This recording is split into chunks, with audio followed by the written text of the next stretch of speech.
Welcome, everyone, to the Deep Dive. Today, we're getting into a real giant in the world of, well, human interaction, Dale Carnegie's How to Win Friends and Influence People. Our mission here is simple. Boil down the absolute key insights from this foundational guide. It's all about relationships, persuasion.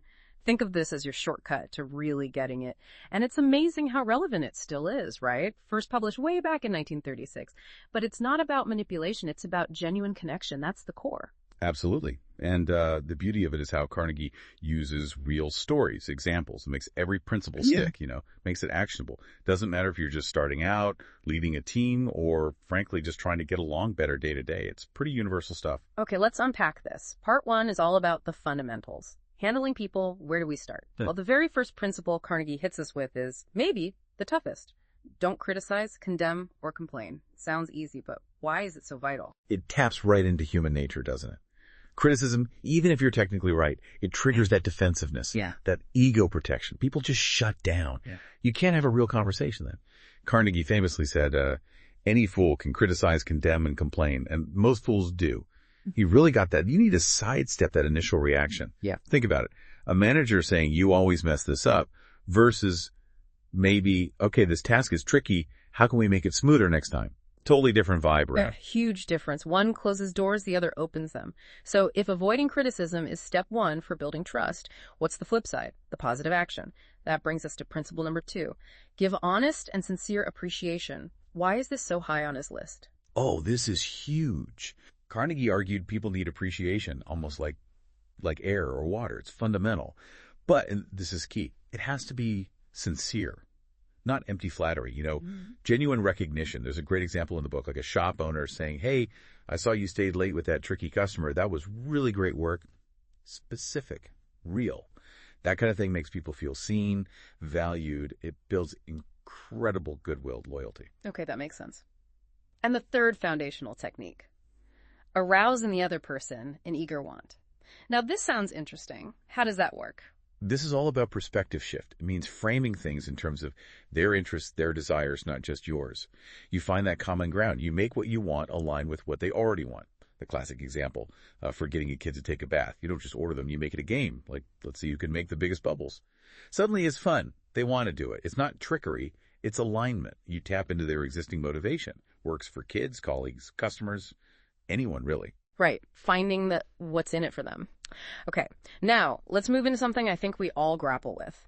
How do you actually make people like you? Carnegie gives us 6 ways here. First up, become genuinely interested in other people. Show real curiosity, ask questions, listen more than you talk. It sounds so simple, but think about how rarely we truly do it sometimes. Like you meet someone and they start talking about their pet, maybe their dog. If you genuinely ask about it, show interest. Boom. Instant connection. It makes you wonder, doesn't it? When someone's talking, are you really listening or just kind of waiting for your turn? Yeah, that's a good gut check. Okay, next one's even simpler, maybe. Smile. Yeah, it can't much simpler. But a real warm smile. It's incredibly powerful. Builds trust, makes you seem approachable. It's contagious too, right? And it just disarms people. Carnegie quotes, a smile says, I like you. You make me happy. Simple, but effective. Definitely changes the energy. Okay, building on that personal touch. Remember that a person's name is the sweetest sound. Oh, absolutely. Using someone's name and getting it right shows respect. It shows you're paying attention. It makes the interaction personal, makes them feel important. It's like saying, I see you as an individual. Works across all cultures, too. Crucial point. And number 4 ties in nicely. Be a good listener. Encourage others to talk about themselves. People just want to be heard, fundamentally. When you give them that space, really listen. Encourage them to share. You're validating them. That builds so much influence and connection. You know, that dinner party scenario, the person who mostly listens asks good questions. Everyone thinks they were the amazing conversationalist. Oh, yeah. Even though they barely spoke, it's about making the other person feel heard. Okay, number 5. Talk in terms of the other person's interests. How do you figure out what those are without being, nosy? Well, it often comes back to that genuine listening we talked about. You pick up clues. This principle just means connect what you want to say to what they care about.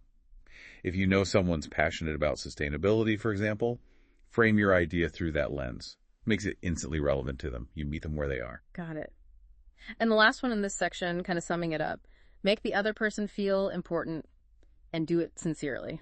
Yeah, this loops back to appreciation, but it's broader. It's about recognizing their value, their contribution, genuinely. Sincere compliments, showing respect, making them feel valued. Right. It's incredibly powerful for building rapport. It feeds that basic human need for significance. Okay, so we know how to handle people, how to make them like us. Now, the tricky part. How do you win people over to your way of thinking? Persuasion. Carnegie's first rule here is a biggie. Avoid arguments. Seems counterintuitive if you want to persuade someone, right? It does, but think about it. You might win the argument with logic, but you often lose the person. They just dig their heels in. Carnegie quotes, "A man convinced against his will is of the same opinion still. That temporary win costs you in the long run. It rarely leads to real change or agreement." Right, winning the battle but losing the war. So instead of arguing, the next principle, show respect for other opinions. Never say, "You're wrong." That takes diplomacy. Exactly. You got to create safety. Instead of bluntly saying you're wrong, try to understand why they think that way. Ask questions. Guide them. Let them reach the conclusion themselves, or at least feel respected enough to consider your view. It preserves their dignity, keeps the door open. And what if you're the one who's wrong? Admitting it feels uncomfortable, but Carnegie says do it quickly and emphatically. Why so forcefully? Because doing it that way is disarming. It builds massive credibility, shows you're human, you're honest. People are way more likely to trust you and listen later if they know you'll own up when you're wrong. It just cuts through tension immediately. Okay, that makes a lot of sense. Next up, setting the stage. Begin in a friendly way. Absolutely crucial. Start warm. Show you're there to collaborate, not conflict. That initial friendliness just dissolves potential hostility. Sets a positive tone right away, changes the whole dynamic from confrontation to, hopefully, cooperation. Then there's this interesting technique, get the other person saying yes, yes, immediately. What's the psychology there? It's like the Socratic method, right? You start with things you both agree on. Ask questions that get a yes answer. It builds this momentum of agreement. Psychologically, it makes it harder for them to suddenly shift to no later on. Right. It aligns you subtly from the start. Clever. And then, echoing the earlier point about listening, let the other person do a great deal of the talking. Yeah, because people support what they help create. If they feel like they've contributed significantly to the conversation, to the idea, they're invested. They feel heard, valued. It's not just you talking at them. Increases their buy-in massively. Which leads right into the next one. Let the other person feel the idea is theirs. This is subtle but powerful. Even if it started as your idea, guide the conversation so they feel like they came up with it, or at least significantly shaped it. People champion their own ideas way more fiercely. It taps into that need for ownership and contribution. They become advocates. Okay, this next one is all about empathy. Try honestly to see things from the other person's point of view. Empathy. It's like a superpower in these situations. Really try to understand their world, their motivations, their fears. When you get where they're coming from, you can tailor your approach. It dissolves so much opposition because you're connecting on their level, not just pushing your agenda. And closely related. Be sympathetic to the other person's ideas and desires. Validation. Even if you disagree with their conclusion, just acknowledging their feelings, their perspective, I can see why you'd feel that way. It lowers defenses. It shows respect for them as a person, which makes them far more open to hearing you out. Builds that bridge. Okay, the next one feels potentially tricky. Appeal to nobler motives. How do you do that without sounding fake or manipulative? Great question. It hinges on sincerity, like everything in Carnegie.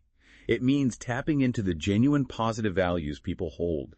Fairness, honor, integrity, generosity. You're not inventing these motives. You're appealing to the good you believe is already there. Like appealing to someone's sense of fairness to resolve a dispute. People want to live up to a positive self-image. If you appeal to that authentically, it can be very powerful and ethical. Right, it has to be genuine. Okay, then to make your point land, dramatize your ideas. Yeah, don't just state facts. Make it vivid. Make it memorable. Use stories, analogies, emotion. The book has that example about car safety instead of dry stats, showing a mangled car and saying, this seatbelt saved my kid's life. Whoa, that hits you on a different level, right?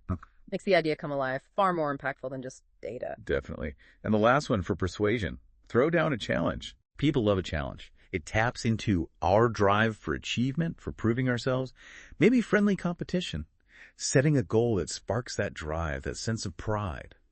It can be a really effective way to motivate action for sales teams, project deadlines, anything really. Okay, that's a lot on persuasion. Now, the final section. Leadership.